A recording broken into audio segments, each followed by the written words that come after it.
কিভাবে নিরাপদে পুরুষত্ব বৃদ্ধি করা যায়। সবাইকে স্বাগতম। আজ আমরা একটি সেনসিটিভ কিন্তু গুরুত্বপূর্ণ বিষয় নিয়ে আলোচনা করব, কিভাবে নিরাপদে পুরুষত্ব বৃদ্ধি করা যায়। প্রথমে এটি বোঝা গুরুত্বপূর্ণ যে প্রত্যেকের শরীর আলাদা। তবে অনেকেই ব্যক্তিগত সন্তুষ্টির কারণে তাদের শরীর উন্নত করার উপায় খোঁজেন। কোনো পদ্ধতি চেষ্টা করার আগে একজন স্বাস্থ্য বিশেষজ্ঞের সাথে পরামর্শ করা জরুরি। তারা আপনার অবস্থা এবং প্রয়োজনের উপর ভিত্তি করে পরামর্শ দিতে পারেন।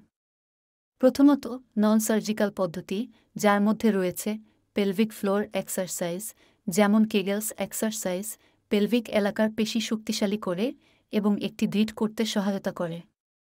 স্বাস্থ্যকর ডায়েট, ভিটামিন এবং খনিজ সমৃদ্ধ একটি স্বাস্থ্যকর ডায়েট শরীরের স্বাস্থ্যকে উন্নত করে এবং ত্বকের স্বাভাবিক অবস্থা এবং পেশি টোন উন্নত করে।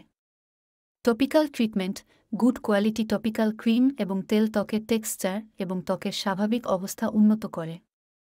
সর্বদা এমন পণ্যগুলি ব্যবহার করার আগে একজন স্বাস্থ্য বিশেষজ্ঞের সাথে পরামর্শ করুন এবং যা ত্বকের সাথে সংবেদনশীল এবং নিরাপদ এমন পণ্যগুলি ব্যবহার করুন। সার্জিক্যাল অপশন, এই পদ্ধতিগুলি কেবলমাত্র যোগ্য কসমেটিক সার্জন ট্রিটমেন্ট করে। ডার্মাল ফিলার, এগুলি এমন ইনজেকশন যা সাবডার্মালি ভলিউম যোগ করে। এগুলি সাধারণত সাময়িক এবং সময়ে সময়ে ইনজেকশন পুনরাবৃত্তি করতে হয়।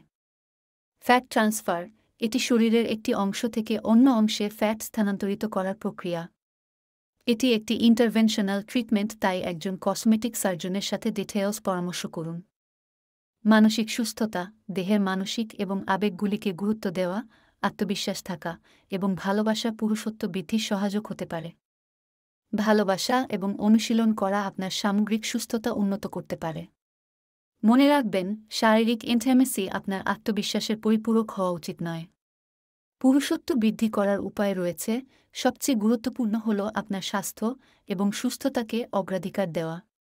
সাথে মনে রাখবেন যে সত্যিকারের সৌন্দর্য ভিতর থেকে আসে। দেখার জন্য ধন্যবাদ এবং আরও তথ্যপূর্ণ ভিডিওর জন্য লাইক, শেয়ার এবং সাবস্ক্রাইব করতে ভুলবেন না। আপনার যদি কোনো প্রশ্ন থাকে এবং যা আপনি চান আমরা আলোচনা করি, দয়া করে নিচে একটি কমেন্ট করুন। আমরা আপনার সাহায্য এবং সমর্থনের জন্য আছি।